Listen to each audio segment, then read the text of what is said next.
I've never slow up, no I don't take shit. I got no love for the fakeness. Wanna play tough and wanna hate this, I'll always show up. Blessed love, y'all. Welcome in. If you guys in here, that subscribe, like, share, and we're gonna try something different. Let's go. In April of 2023, police in a little town in western India got a call about something horrible being discovered inside of this tent on a farmer's property.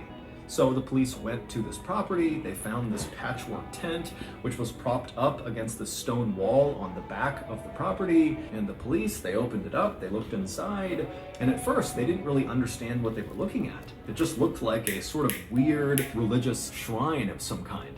But upon closer examination, they realized what they were looking at was actually something very dark.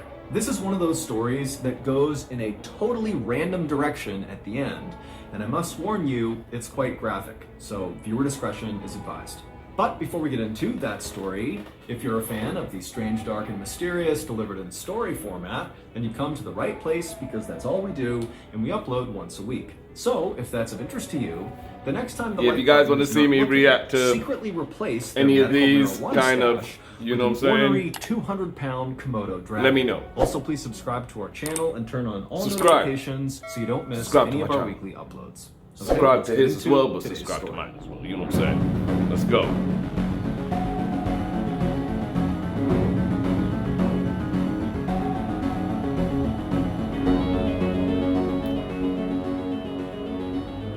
On the evening of April 15th, 2023, a mother and father named Hansa and Himu Makwana stood on the front doorstep of a little shack in a little village in western India called Vinchia. With these two parents were their two kids, a son and a daughter, who were 12 and 13 years old respectively, and they were really excited because tonight they were going to be spending the night with their uncle and their cousins who lived in this shack right in front of them. And so moments later, the door to this shack opened up, and immediately the two kids ran inside calling out for their cousins, and the uncle who had opened the door, he just smiled and said hello to Himu and Hansa, and the parents, they're calling after their kids to, please behave, listen to your uncle, be good, but they were already gone. And so finally the uncle said, don't worry, they're fine, we'll have a great night, we'll see you tomorrow. And so Himu and Hansa thanked him very much, and then they turned around, they grabbed each other's hands, and began walking out towards the dirt road that would take them back to their own home. The village that Himu and Hansa and their kids and their uncle and their cousins all lived in was a very poor, rundown farming community where for the most part people worked really hard but barely got by. But this night, as Himu and Hansa India has a walked lot of along this poverty. dirt road, passing by the shacks and tiny apartments and fields and livestock that were kind of all over the place, they weren't thinking about, the struggles of daily life in this village. Instead, they were thinking about how beautiful the village was that night. The sun was starting to set, and so the sky was this beautiful orange, and all the cows that had been out that day kind of wandering around the village were all starting to stand up and make their way back towards their stables for The dinner. cows look like And they with every suffering. step the cows made, the little bells on their neck. Cows would look ring out. anorexic. And so the scene in front Right. of Himu and Hansa was so beautiful and peaceful that for a moment they just stopped on the road and kind of took in the sights and sounds. And then at some point, a group of cows who were making their way to their stable came up onto the road right where Himu and Hansa were, and very quickly the couple stepped back to make sure no mud or dirt got kicked up on their clothes. Now, Himu and Hansa were farmers by trade, and so on most days they would wear clothes that were covered in mud and dirt. But this night was different. Himu and Hansa were wearing their finest outfits, and they were not about to get them dirty. Hansa had on her beautiful red dress, and Himu was wearing a starched white button-up shirt. After the cows had crossed the road and suddenly the path was clear again for Himu and Hansa to walk on, Himu paused before taking a step, and he turned and just looked at Hansa. And Hansa, who lately had been feeling quite down, appeared to be very happy and radiant. And so Himu just smiled at Hansa, and at some point Hansa looked up and smiled at him, and then before long they were holding hands again, strolling down the road. A little while later, the couple turned onto their street, and just up ahead on the left side, just off the road, they could see their home, which was a small concrete and brick structure.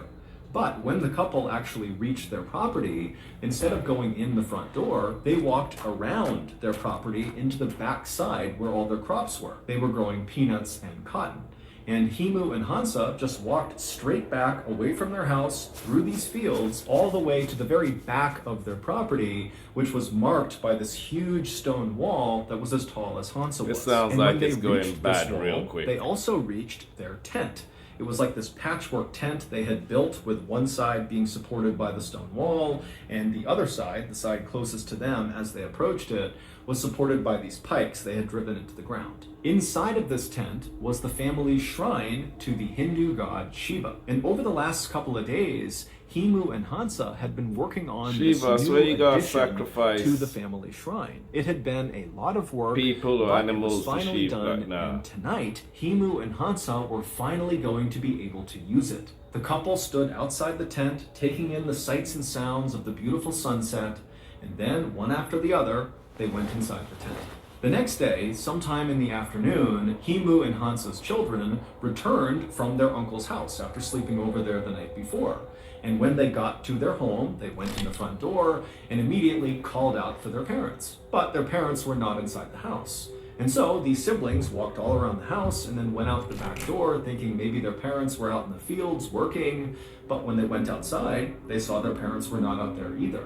And so as the kids stood there kind of wondering where their parents were, the boy said to his older sister, maybe they're in the shrine. So the kids left the back of their house, they cut straight across the field all the way to that back stone wall where they found the shrine, the tent that was propped up against the wall.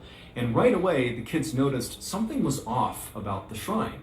Whenever their parents were in there praying, they could typically hear them from a distance as they walked up to the shrine.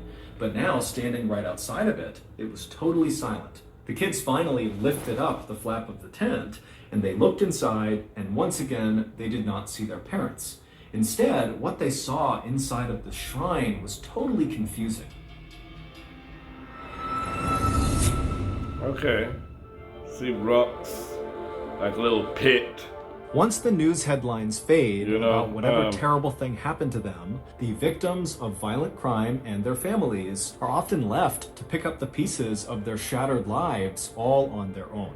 This is why we started the Mr. Ballin Foundation. It is a registered 501c3 charity whose sole purpose is to help these forgotten people. However, we can't do it alone. Since last year, with your help, we were able to raise and give away to victims of violent crime and their families nearly $500,000. And this year alone, our studio, Ballin Studios, is going to donate $1 million.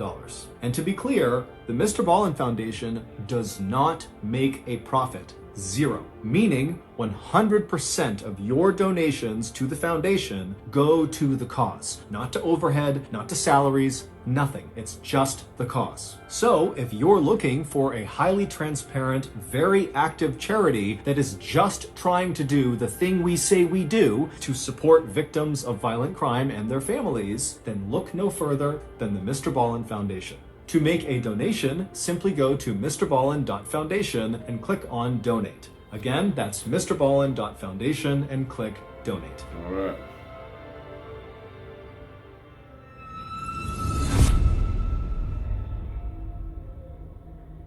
The shrine, which their parents typically kept absolutely immaculately clean at all times, looked kind of dirty. I'm waiting to hear There was what this happened to these weird, parents. rusty-colored You know what I'm liquid saying? kind of all over It's a little everything, pulpit. including on some of the holy You know what I'm saying? objects, Like the picture and statue of I know this Shiva. gonna go And bad. in the middle of the shrine, where there was this fire pit, were these two hunks of meat that looked like they had been placed in the fire and then forgotten about. The kids knew their parents would never leave the shrine in this condition, nor would they spoil food and let it sit out on a fire and not eat it. And so they're thinking to themselves, what happened inside of the shrine and where are my parents?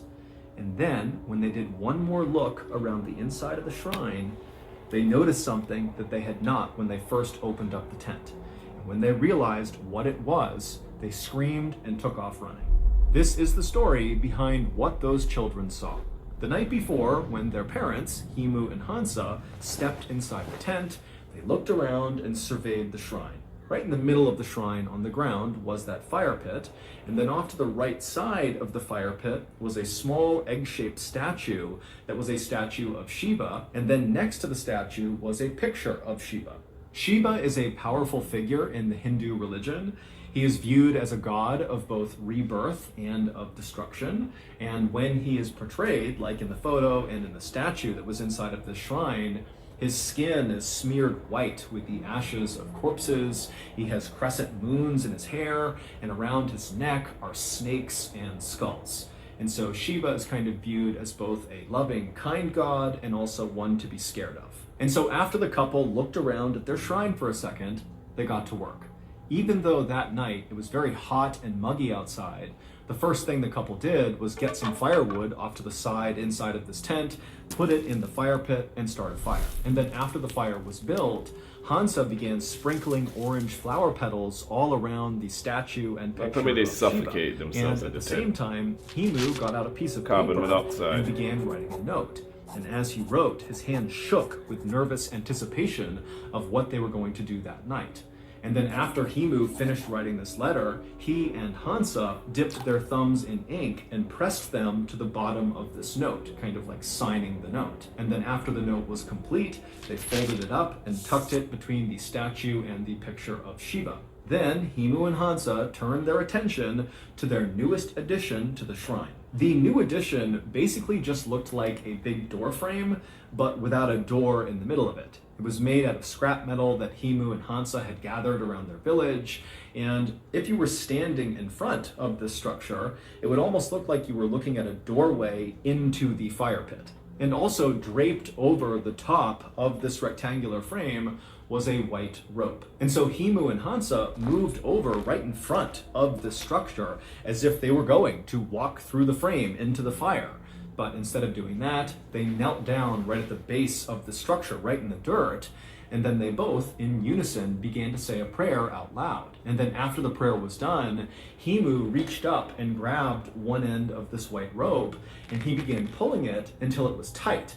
And then he pulled it a little bit more and a little bit more until he had it right where he wanted it, and then he held the rope steady. And then Himu, still holding onto this rope, along with Hansa, very carefully got down onto their bellies, Himu being very cautious not to give any slack to the rope or pull it any farther. And then once they were in position on their bellies, all they would have heard was the crackling of the fire in front of them, and all they would have felt was their hearts beating in their chest. Now, very likely, Himu and Hansa were terrified at this point, but this was their moment. They had come too far, and they knew they had to finish this ritual.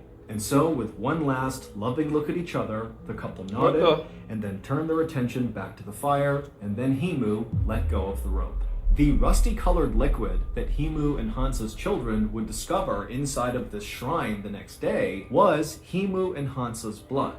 And the two hunks of meat that their children saw in the fire pit were their parents' decapitated heads. The children realized this was the case when they scanned around the tent one more time and noticed their parents' headless bodies lying side by side at the base of this structure. That was what, of course, caused the children to run outside and go find the police. This new addition to the shrine, the metallic structure, was a homemade guillotine. A guillotine is a device that kills people by cutting off their heads. The white rope that Himu had pulled on was connected on one side to a very heavy metal blade.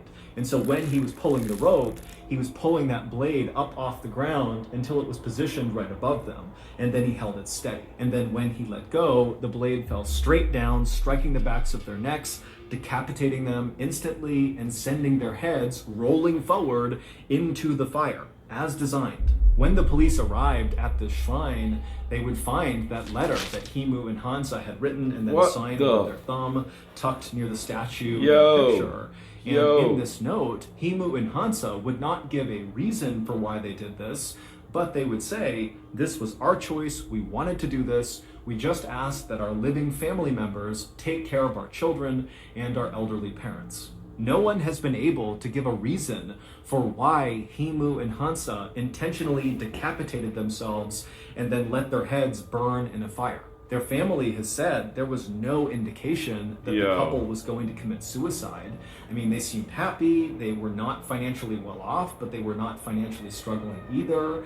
It seemed like their life was good. And so basically, this whole thing came out of left field. As for the police, they believe that Himu and Hansa must have been performing some sort of black magic ritual where they believed if they lopped their heads off and allowed them to roll forward and burn in this fire, that somehow would bring them closer to perhaps Shiva or some other god or some other higher power. But as of today, no one knows. What the? Yo, what the? So that's going to do it. If you enjoyed today's story, remember we have hundreds more stories just like this one on our podcast. Yeah, I'm going to be watching a few more of these. What the flying? Yeah. And to go have your children after coming after that and see that. You know, you put it in a way where you are to be found, but you ain't set it up in a sense where a specific personnels find you. Your children, that's gonna scar them for life. You know what I mean? I don't know what God y'all praising, but if that God requires you to take your life to appease them, yeah, you praising the wrong God. Like, what the? Yo, yeah. I'm liking these. My kind of little vids to kind of watch. Yeah, if you want to see me react to more of Mr. what is it? BALLEN. Yeah, stories and stuff, let me know. Hit me up in the comments. The like, subscribe. And I hope you guys are doing well out there. That just got me here like, what the? Yeah, blessing up, y'all, yeah? I don't ever slow up, no I don't take shit. I got no love for the fakeness. If you wanna play tough and wanna hate this, I'll always show up.